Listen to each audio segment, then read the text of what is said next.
Welcome back to Keep It Real Boxing. This is Cypherbots, and basically what I want to do in this video is talk about this article in the Mirror from Kell Brook saying, I want to smash him. Kell Brook calls out Amir Khan for a long-awaited grudge match following eye surgery. I'm just going to play the video that they uploaded on their website. Here it is. Bit of an intro.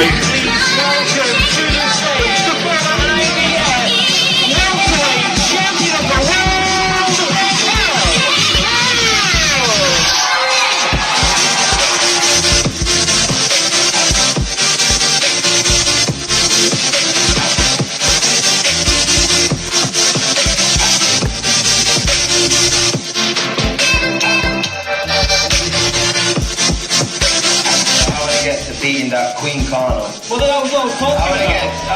I want to get to beating him up. We all want to see me stood over him and saying, listen, I told you. Because, you know, all you have to do, a few people have asked me, is it you what's holding this fight up? It's not me. We want to make that fight happen. We're willing to, you know, to make that fight happen.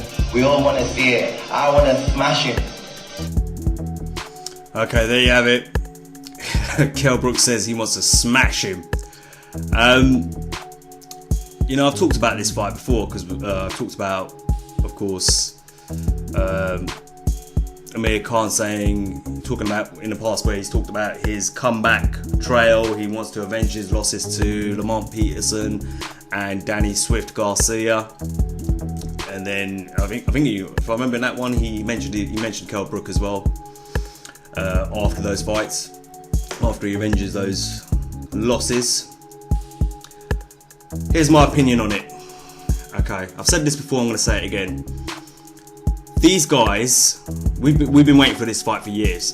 They've been arguing back and forth, saying things to each other. They both once were on Sky Sports ringside, where they're sitting next to each other, arguing, debating what happened in sparring once. Amir Khan saying how he schooled Kell Brook, and Kell Brook says, you know, you're not, you're full of it. And Amir Khan was like, come on, Kell, admit it, come on. You know, we all seen this footage. If you're a British boxing fan, you know what I'm talking about. This fight, you know, hasn't happened, and I have to be honest, because of Amir Khan, basically. His divish demands. You know, his demand that when Kell was holding that IBF belt, he wanted a 70-30 split, him getting the 70. Matchroom and Kell Brook were not interested in that, and rightfully so. He was the champion. I don't, you know, all this A-side stuff needs to stop. You know, if you're the champion, you're the A-side, in my opinion. But hey, you know, things have changed, and you know, I think, you know, the culture needs to change. The only way you're going to change that is by reverting back to that. But anyway, the fight hasn't happened because of him making, you know, he's always saying, oh, he needs to fight someone credible. So then he got into a ring with, you know, Triple G. Oh, wow, he's done, you know, all right, okay. Then he's like, oh, well, if he beats Errol Spence, then you know, I'll definitely fight him. And, you know, now he's lost to Errol Spence. So, you know, Amir Khan made continuous demands and excuses and reasons why the fight can't happen, why Kell Brook's not on his level. He's a, you know, he has become a diva. You know, I've always been disappointed. Not that he's done much with his career in the last 3 to 4 years, 5 years, since the Danny Garcia loss, really, or the Lamont Peterson loss. Since that time, he hasn't really done much. He hasn't really fought anyone credible. Stepped in there in the ring with Canelo. We knew he was going to get knocked out. Don't get me wrong, I felt he was winning the fight on points, but then eventually it was going to happen where he was going to make that little mistake and Canelo was going to capitalise on that mistake, and he did. We've seen Errol Spence beat Kell Brook. Now, Kell Brook did well in that fight, in the first half of that fight. You know, he did well in that first half of the fight. I had him winning in the first 5 rounds, and then from the 6th to 7th round, obviously he had an issue with his other eye, not the same eye he damaged with Glady Golovkin. The other eye started doing had the same problem with that, and basically he quit. You know, he took a knee and counted himself out, had himself counted out. You know, whichever way people want to look at it, he quit. He did quit that night. Now, I'm not criticising, obviously, if he was worried about his eyes. You know, end of the day, I'm not going to criticise a fighter for protecting his own health. I get it. A lot of people criticise him, saying you don't quit, should have carried on fighting, you know, etc. But, you know, would you be saying the same thing if Kell Brook went blind in that eye? You know, if Kell Brook ended up losing his eyesight because he continued fighting, would you be saying that then? You know, when he loses his livelihood and his family get affected by it, etc., he gets affected by it as well. You know, it's not worth it. Live to fight another day. You know, I'm all for fighters going in there and going at each other and stuff like that. But if your health and your safety's at risk, nothing's more important than your health, guys. Yeah, let's not forget that. You know, so yeah, he did quit. He did take a knee, but at the same time, I understand it. He did try to go on because he said the injury started from the 7th round. I think the fight finished in the 10th, 11th round, if I remember right. So he did go a few rounds. It's just in the end, he just thought, no, this is too much. I got to stop. So, you know, that's how it went. Anyway, this fight between these two guys, do you know what? Again, it's that same situation. I just did a video on Anthony Joshua and Deontay Wilder, and do you know what? This is why fight fans lose interest. You know, is this fight as big as it was a few years ago or a year ago? No, I don't think it is. Like, if it came on and they put it on Box Off, Skybox, of course I'd pay to watch it. I would watch it. But am I as excited or as enthusiastic as I was before? Probably not. Is this a fight that I'm now demanding still like I was a year ago or, you know, a few years ago? No, I'm not demanding it anymore.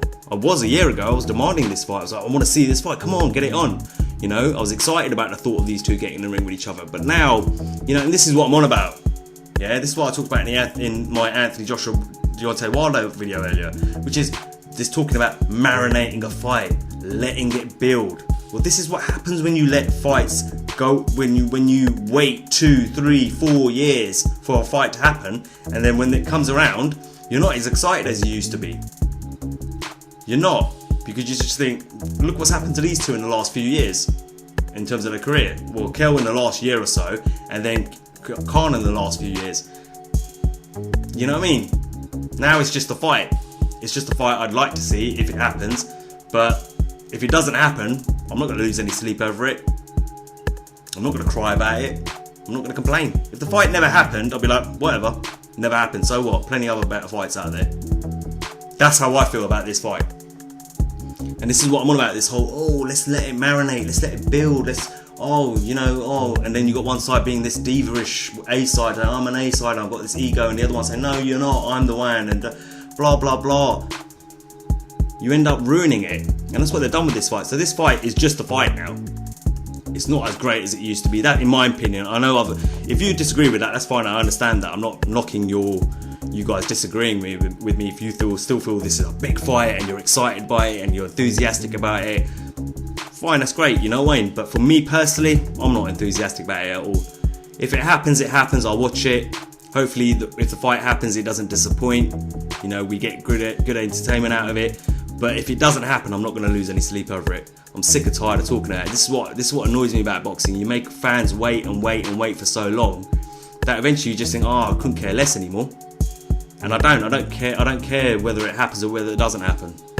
As far as I'm concerned, put your money where your mouth is. Amir can't put your money where your mouth is. Kell Brook's up for it. Just get it on. Yeah, I don't want to see you two fighting when you're close to your 40s. What's the point of that? Come on. Do it now or don't do it at all, and just stop banging on about it. Tired of it. Alright, that's all I've got to say on this video. Let me know what you think. Do you still want to see this fight? Are you still excited by it? Are you still enthusiastic about it? I know I'm not. I would watch it if it comes on, but if it doesn't happen, I don't care. I really don't. I don't think it makes any difference, because neither one of these two are headlining the welterweight division at the moment. Let's face it. Amir Khan isn't a name. No one's really talking about Amir Khan in the welterweight division. You know, Keith Thurman's coming back in January, and they were talking. I saw, a podcast with it, and they were talking about who could be the potential fights and potential fights down after he comes back after January, because he'll have a warm-up fight, being out injured, just got married, all that sort of stuff. So he's going to probably want a little bit just to knock off the rust a little bit, and then go and take on the serious fights. Keith Thurman.